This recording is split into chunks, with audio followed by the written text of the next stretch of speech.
Godspeed que a Harry Arnolds. Conocen más al famoso superhéroe, líder del grupo de los cazadores de criminales, que al policía que un día, harto del crimen en Nueva York, quiso hacer una diferencia, ponerse un traje y un antifaz como los superhéroes de los cómics, inspirando a su vez a los miembros restantes del equipo de los cazadores de criminales. Pero yo tuve la oportunidad de conocer a Harry el día en que publicó la crónica definitiva de sus vivencias. Del policía al héroe. Estuve ahí, porque quise seguir sus pasos como policía, y aunque en su momento soñaba con ser un vigilante como Godspeed, quise continuar mi vida como policía, pues héroes podría haber de sobra. Los cazadores del crimen existían desde los años 80, habían operado desde esos años, y aunque en su momento lo hacían mediante el grupo de los cazadores, y conforme el mundo comenzó a hacerse más oscuro, el grupo se fue separando poco a poco hasta ahora, donde ha sido disuelto, pues algunos de los miembros se han retirado, otros murieron y otros, desgraciadamente no están en buenas situaciones. Yo desde niño estaba inspirado en las hazañas de Godspeed y los cazadores de criminales, anhelando algún día convertirme en superhéroe. Él me inspiró a trabajar como policía, y después de haberme entrenado para convertirme en uno, en el año 1999, tuve la oportunidad de trabajar en Nueva York como uno de los policías encargados de velar la seguridad. Aún recuerdo que aquel año fue la última pelea de los cazadores del crimen, esta vez enfrentando al grupo criminal IK, liderados por un genio informático que tenía pensado, lo que en esos entonces, era el fallo catastrófico del I2K, utilizando un virus informático que podría dañar las computadoras de todo el país. Afortunadamente los cazadores los detuvieron y ahí el grupo se separó de manera definitiva. La razón de esto, había sido por el hecho de que estos no tenían vínculo con la policía por lo que operaban, en ese sentido, de manera ilegal, porque aunque estaban con la policía, no eran socios y no eran parte de estos, por lo que en 1999, los cazadores del crimen dejaron de existir. El resto fue historia. Héroes como el Capitán York y Red Demon fueron asesinados por razones desconocidas, Marvelist fue llevado a un asilo mental por sus adicciones al alcohol, siendo los únicos que aún siguen con vida Godspeed y la primer Crimson. Recuerdo el discurso que él hizo el día en que expuso la crónica definitiva de sus vidas, tanto como su vida siendo policía, como la de su otra identidad. Nadie se había metido con él, pues tenía amigos en el gobierno que estaban al tanto de si acaso algún insensato intentara acercarse a él.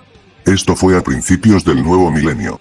El año 2000 fue, en palabras de Harry, el comienzo de un nuevo mundo, un mundo diferente que iba a tener nuevos y mejores protectores, un mundo en el que todo iba a mejorar y en el que debíamos contribuir para mejorar. Aunque mucha gente vio el discurso como excesivamente patriótico, ingenuo y hasta conservador, para mí, esto fue mi inspiración para que en este año, pudiera seguir sus pasos. Sobra decir que yo fui de los que se volvió parte de esta nueva generación, junto a mi compañera, Amanda, o Amy Jones, la cual se convirtió en la nueva Crimson, y yo, quien me convertí en Citizen. Amy y yo nos volvimos parte de la segunda generación de los superhéroes, o llamada la generación grunge, por el género musical noventero, y por el hecho de que estos nuevos jóvenes héroes enmascarados, tenían un espíritu menos optimista y más cínico, alejándose de ideales altruistas de Godspeed y los cazadores. Ellos eran como Freddie Mercury y David Bowie, y nosotros como Kurt Cobain y Chris Cornell. Entre ellos, mencionaré a los que fueron relevantes. Empezando con Amy, o Crimson, ella era mucho más ágil y hasta diría que inteligente del grupo, siempre era la que más sabía qué hacer, siendo la mujer heroína más importante de nuestra generación, siempre siendo la que estaba a la pista de criminales como una auténtica detective, aunque claro, tenía una gran profesora en Sarah Evans, la primer Crimson. También estaba Frightner, quien describiría como Batman pero temperamental y menos pensativo, con él solía tener roces por su carácter volátil, y el hecho de que él atacaba a los criminales con más violencia. USA Son, que sería en resumen, un Capitán América pero lleno de prejuicios raciales, de género y xenófobos, un par de sociópatas que un tiempo después, y sin saberlo, se volvieron en mis compañeros de equipo. Los otros miembros de la generación grunge actualmente ya dejaron el manto o algunos se fueron y trabajaron por su cuenta. Pero me estoy alejando de lo que importa. Durante estos años, la tecnología comenzó a crecer de manera acelerada. Desde los 90s, después de que la Guerra Fría había terminado, el mundo comenzó a entrar en una nueva etapa de evolución científica y tecnológica, desde clonar ovejas y tener acceso a todo lo que el mundo consumía y veía, hasta poder ser capaces de poseer toda la tecnología a nuestro alcance, mejorar nuestros límites humanos y poder crear cosas inimaginables. Incluso en ese año, la policía comenzó a contratar nuevos reclutas, que siguiendo la tradición de Godspeed y la generación grunge, se pusieron mallas y máscaras, y combatieron el crimen, convirtiendo a los superhéroes, ahora conocidos como vigilantes enmascarados, en miembros de la legalidad. Y aunque el comienzo del año no se liberó de tener problemas y polémicas que cambiarían el futuro de nuestro país, como el famoso truco falso del nuevo presidente, que muchos apuntaban a que fuera Al Gore, un hombre que incluso apoyó la causa de los justicieros enmascarados, pero que terminó en manos de ese hombre, George W. Bush. En esos años, aunque me sorprendió mucho la noticia, no sabía y no era consciente de que aquel hombre traería cambios a todo lo que fue nuestro mundo. Un nuevo año para nosotros como vigilantes, y una década, que, sin que supiera el país, estaba a punto de experimentar el cambio más grande de nuestro mundo. El amanecer de los verdaderos superhéroes. Pero esto llegó un año después. El año en que nos preguntamos: ¿dónde estuviste ese día?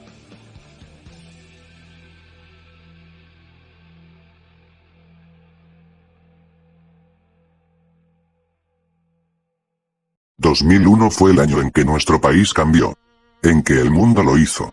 Pues aunque el año comenzó bien, con los avances tecnológicos apuntando a grandes mejoras en la tecnología para los ámbitos militares y de la vida cotidiana, asimismo que los vigilantes enmascarados continuaban sus operaciones como miembros de la policía y como parte fundamental de la sociedad, convirtiéndome en el líder de los nuevos héroes.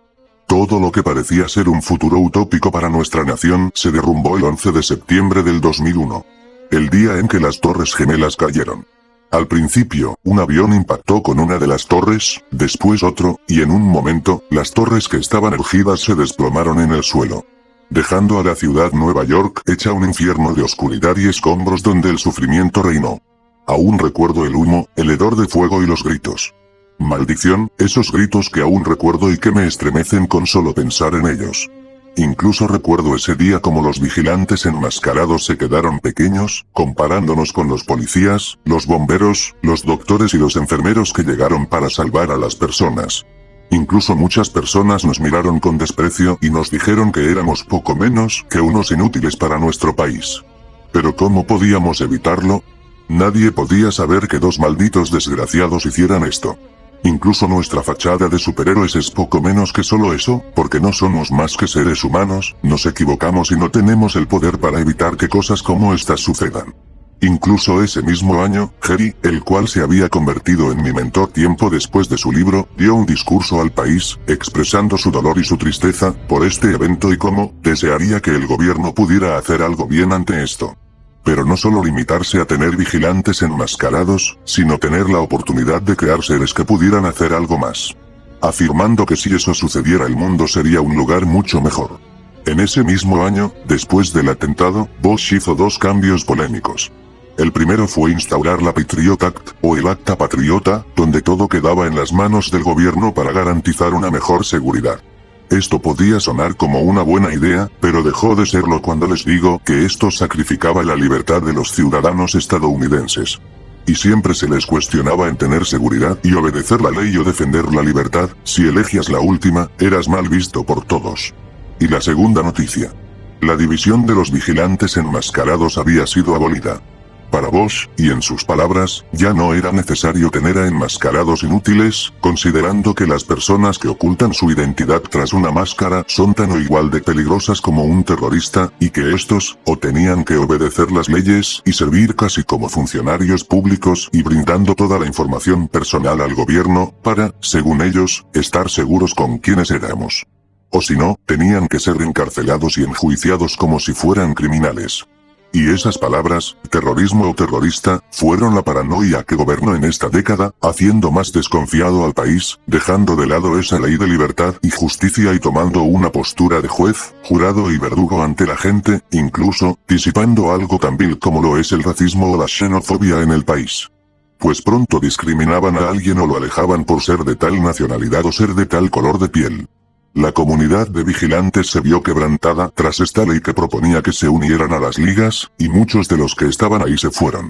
Algunos terminaron en prisión y otros prefirieron retirarse, y otros como Fleckner y USA Son, se quedaron trabajando por su propia cuenta, convirtiéndose en fugitivos y siendo declarados como terroristas.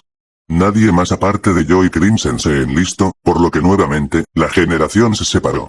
Aunque Amy y yo tuvimos el apoyo de Jerry y nos apoyaron en el gobierno protegiendo a nuestras familias de criminales. A fines del año, George Bush lanzó el comunicado que lo cambió todo. Se estaba impulsando medidas en la tecnología militar, así mismo como se había iniciado un nuevo programa. La iniciativa Superpoderes. Una iniciativa que, en palabras de Bush, nos daría a los nuevos y mejores superhéroes. Héroes que fueran capaces de evitar desgracias como la del 11 de septiembre, y que podrían ayudarnos en la guerra, que mucha gente estaba prediciendo que sucedería.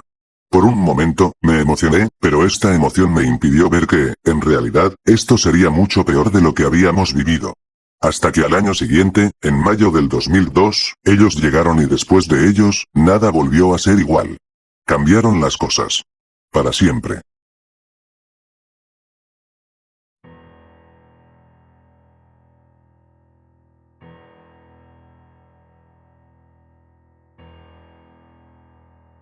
«2002 fue el año en que los superhéroes adquirieron su nombre por excelencia.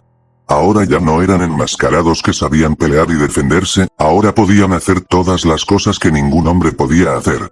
Amy y yo, que en esos años habíamos comenzado una relación amorosa, nos unimos al nuevo equipo de héroes por petición del gobierno, más que nada, de un hombre que trabajaba para él, su nombre era Alexander Knox, quien nos llevó en la sede, donde otros miembros del gobierno nos dijeron que estos héroes habían sido entrenados y capacitados en sus poderes. Los cuales supusimos que habían sido hechos con experimentación, pero ellos nos dijeron que no, si hicieran algo con experimentación, debían partir de algo preexistente en sus palabras, ya se hable de fuerzas extraterrestres o paranormales, aunque cosas como esas no existen. Fue cuando nos mostraron a los 5 primeros héroes. El primero sería Charles Ronnie Collins, mejor conocido como Titanic, a quien describo como el Superman del equipo, el cual tenía todas las técnicas y habilidades de Superman. La fuerza y velocidad sobrehumanas, la visión telescópica y microscópica, el superoído, la visión láser, el aliento gélido y el vuelo. Aunque era prácticamente el padre de los superhéroes en persona, era un hombre que de Superman no tenía su personalidad. No era bonachón ni seguro de sí mismo, sino un hombre titubeante y de carácter inferior que siempre necesitaba ser aprobado por los demás o necesitado. Estaba también a su lado, Scott Sanders, conocido como Verite, un superhumano con poderes, si podemos llamarlos así, mágicos. Porque era junto al que mencionaré después, el super más poderoso de todos. Podía manipular la realidad y transformarla a su voluntad, podía alterar las cosas y cambiarlas de forma o tamaño. Como un Firestorm en la vida real. Aunque él era muy desagradable, siempre arrogante, sintiéndose un dios entre nosotros, tenía delirios de grandeza, siempre sintiéndose superior a cualquiera, incluso recuerdo que despreció nuestra presencia, diciendo que no necesitaba hablar con patéticos enmascarados sin habilidades como él o los otros. A su vez estaba un joven adulto, con quien me llevé en esos años, era Randall Richards, más conocido como Fallout. Él junto a Verite era de los más poderosos del grupo, porque era, en sus palabras, el superhéroe científico. Podía alterar y manipular todas las energías del universo o poderes científicos, como la luz, el calor, el magnetismo, la gravedad, la densidad, etc. A diferencia de Scott o Ronnie, Randall era un joven a punto de convertirse en un adulto, y él sentía que no era como nosotros, lo que siempre le jugaba en contra, porque quería estar a la altura de sus compañeros poderosos, lo que lo hacía constantemente encontrar poderes que pudieran superar sus poderes, aunque eso le provocara daños. Después, apareció Billy Barnes, un hombre con el alias de Overseer, un hombre con un aspecto que era notablemente distinto. Pues contaba con un traje que me recordaba mucho a Flash Gordon, con guantes metálicos y tecnología sacada de películas de ciencia ficción. Incluso tenía tecnología parecida a este tipo de películas como pistolas que disparaban rayos láser, pequeños cilindros parecidos a sables de luz y sus botas que lo hacían correr a paso de estela de luz. Billy era tan inadaptado como los otros, porque él siempre prefería vivir en su personaje de superhéroe, que siendo él mismo. Había dejado atrás toda su vida con tal de vivir su vida como Overseer, afirmando que, sin ese traje, no era nada. Y que para él ser Billy Barnes era la peor vida. En resumen, un niño en el cuerpo de un adulto que se sentía como un personaje más que como él mismo. Y el último, con quien tuve problemáticas y discusiones por nuestro carácter, hablo de Michael Maxwell, mejor conocido como Cybertron. El cual resumo como un auténtico Tony Stark. Un hombre vicioso, mujeriego y borracho, que siempre se sentía el mejor en lo que hacía, con una armadura que le permitía replicar los poderes de Iron Man. Volar, lanzar ráfagas de energía de sus brazos a misiles, ser muy fuerte y regenerar su traje con nanotecnología, asimismo una capacidad de manejar gadgets personalizados que lo volvían casi un dios de la tecnología. Amy y yo solíamos preguntarnos cómo es que gente patética terminó convertida en casi dioses en la Tierra. Incluso en esos años, contacté con Jerry para decirle todo lo que tenía que pasar como líder de los superpoderes, por lo que él me contó que siendo Godspeed tampoco tuvo la vida fácil, especialmente con un grupo tan conflictivo como lo fueron los cazadores del crimen en su caso. Desde lidiar con la conflictiva adicción al alcohol de Marvelist, hasta los constantes ataques de ira del Capitán York, me dijo que el grupo no fue el mejor tras las pantallas o las cámaras, por eso incluso el grupo se separó, por la polémica de que, además de sentirse anticuados para generaciones menos optimistas, fue por los caracteres que tenían entre ellos y sus diferencias. Pero antes de irme, me dijo que los líderes no están para cambiar los caracteres de la gente, sino ver las ventajas de ellos y explotarlas con lo que se pueda, diciéndome que de todos, yo y Amy éramos suertudos de ser los líderes del equipo. Porque Jerry, aunque admiraba a los superpoderes en entrevistas, para él no eran suficiente como héroes. Nox, y el mismo Bosch en persona me pidieron que si yo podría ser el líder del grupo el cual quedó con el nombre de Superpoderes, y que tenía pensado una reunión de prensa donde presentarían a los nuevos protectores de Nueva York, conmigo y Crimson a mi lado. Asimismo, quería que estos héroes actuaran para buscar y cazar a los vigilantes enmascarados que no se unieron después de la Patriot Act. Y en mayo del mismo año, en fechas del estreno de la película de Spider-Man, los superhéroes por fin eran reales. No más hombres o mujeres enmascarados, armados con sus puños y guantes a salir a combatir el crimen, sino ahora verdaderos dioses en la Tierra. En contraste con el mundo actual, donde nos cuestionaríamos qué tan necesario es tener superhumanos, la gente en su momento los recibió con los brazos abiertos, supongo porque después del 11 de septiembre el mundo necesitaba esperanza y al fin la tenían en forma de este equipo. Sobra decir que estos héroes fueron tratados como celebridades desde el primer momento en que aparecieron. En menos de un tiempo, los superpoderes entraron al mundo como los nuevos protectores de Nueva York. Defendiendo el mundo de criminales que intentarán hacer algo, e incluso, el gobierno sacó a un pequeño grupo criminales de prisión a los que les dieron tecnología para salir al mundo enfrentando al grupo como archienemigos. Siendo poco menos que sus actores, si queremos verlo de esa forma, los cuales se llamaron Sindicato Trónico, por el uso de la tecnología y máquinas que usaban para enfrentarnos, y que nosotros los venciéramos. Algo que a mí, a Nox y a Amy nos molestó, porque no sabíamos qué harían, aunque los compañeros de Nox nos dijeron que no teníamos que preocuparnos, pues los tendrían bien pagados en prisión. Algo que fue el comienzo de lo que en el futuro, Alexander Nox significaría para el grupo. Aunque no sabíamos que Bosch tenía otros planes para los superpoderes.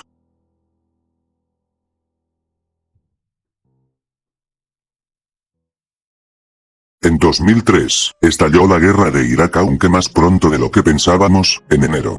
Aparentemente Bosch pensaba que ahora que tenía de su lado a verdaderos superhéroes, ahora podrían hacer que los terroristas agacharían la cabeza al verlos. Para molestia mía, afirmaba que según él, habían armas de destrucción masiva en el país, cosa que jamás se dijo y que con el pasar de los años se dio como una patraña del presidente. Quería enlistarme a mí entre los soldados, aunque fui rechazado por no contar con las condiciones para la guerra, por lo que me quedé en Nueva York como citizen. Asimismo en ese año, tenía pensado casarme con Amy y ella también, aunque ella siempre me decía que debíamos tener cuidado por nuestras vidas como superhéroes, aunque confirmo sus sentimientos por mí, decidimos dejarlo.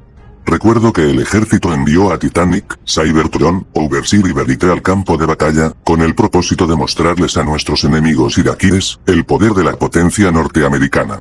Ronnie estaba titubeante por su nula experiencia en la guerra, pero Michael y Scott le dijeron tajantemente que solo debía usar sus poderes y que estos hicieran el resto.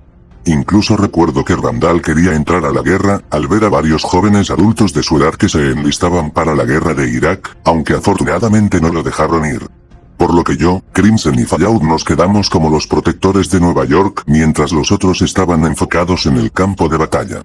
Debo decir que en esos años afortunadamente ya no hubo mucho crimen como el que esperaba, supongo que por el hecho de que estaban en la guerra los otros, y aunque yo y Amy éramos simples enmascarados, Fallout era muy poderoso y le temían por su poder. Aunque claro, eso no le dio confianza a Randall, quien siempre quería estar a la altura de sus compañeros.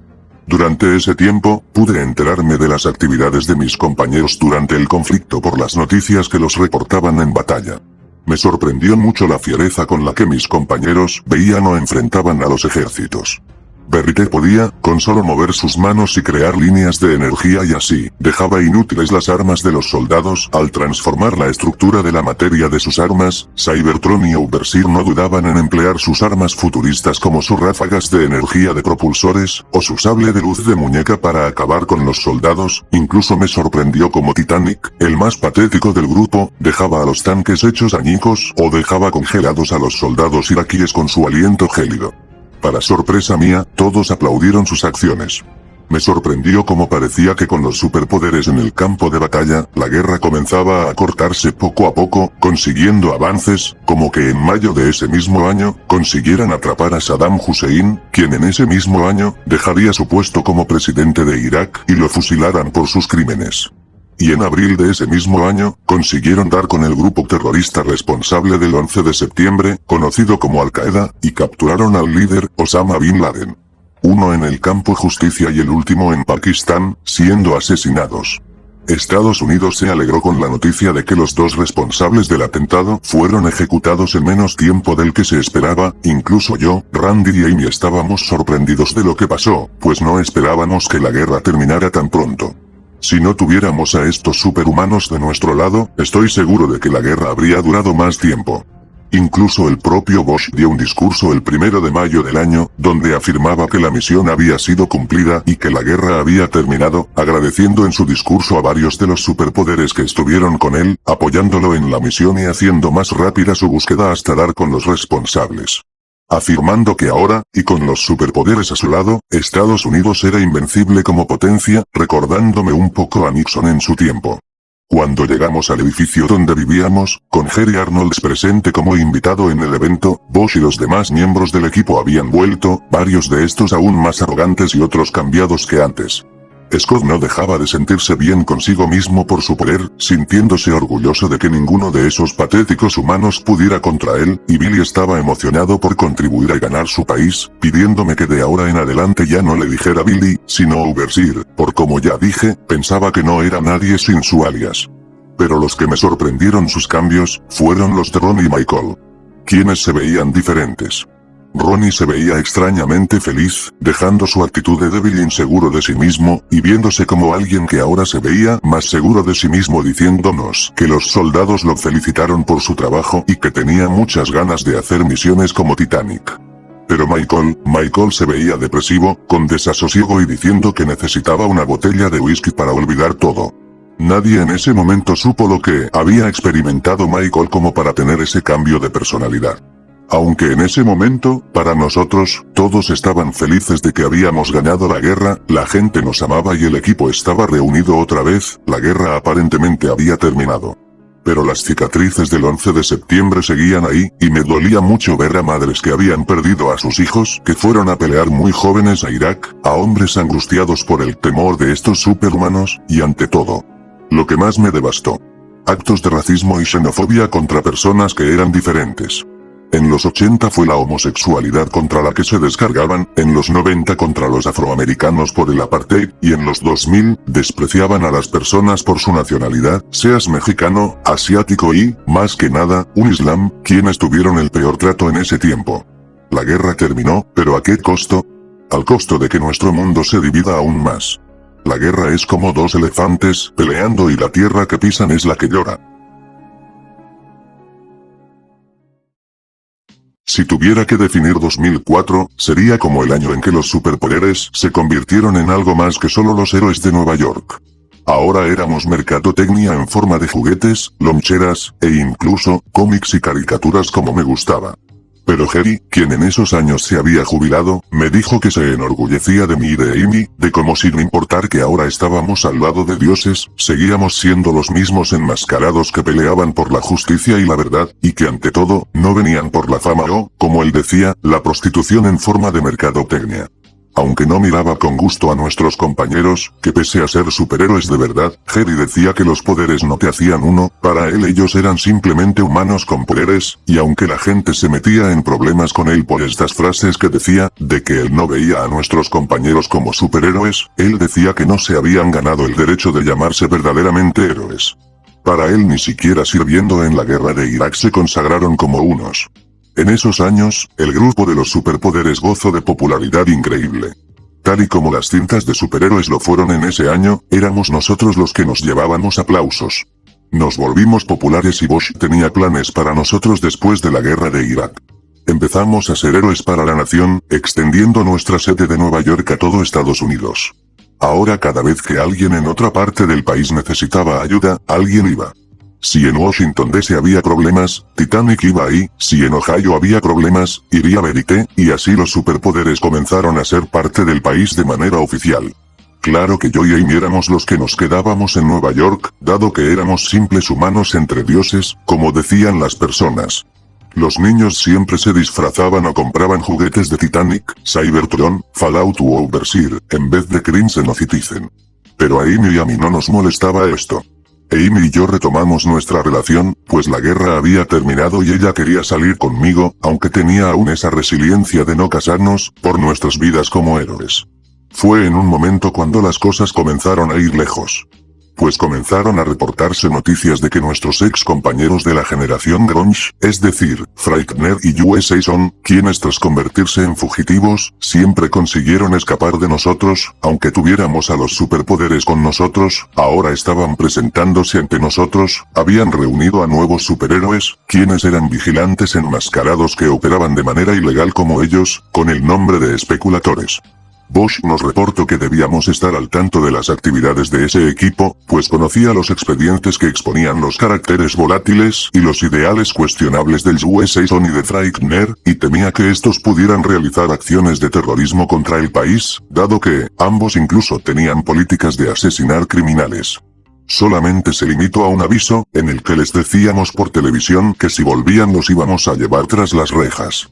Aunque lo que recuerdo de ese año, fue como Bosch comenzó a ser incluso más confiado con el hecho de que tenía superhéroes a su lado, por lo que, él era el que menos se preocupaba si habría una guerra de terrorismo en nuestra contra, pues habíamos dejado en la ruina a Irak y según él, podía hacerlo con los otros.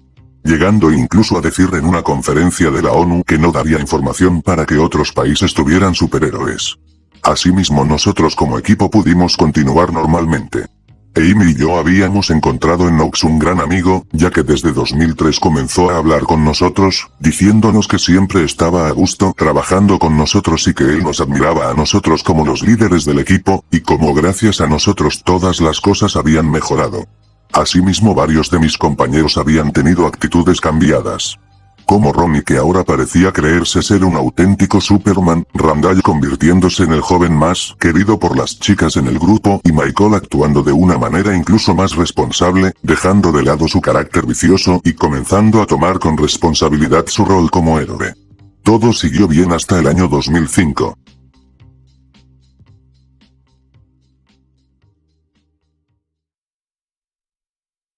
En 2005, fue el año en que algo cambió con el público para con los superpoderes, empezando con las noticias.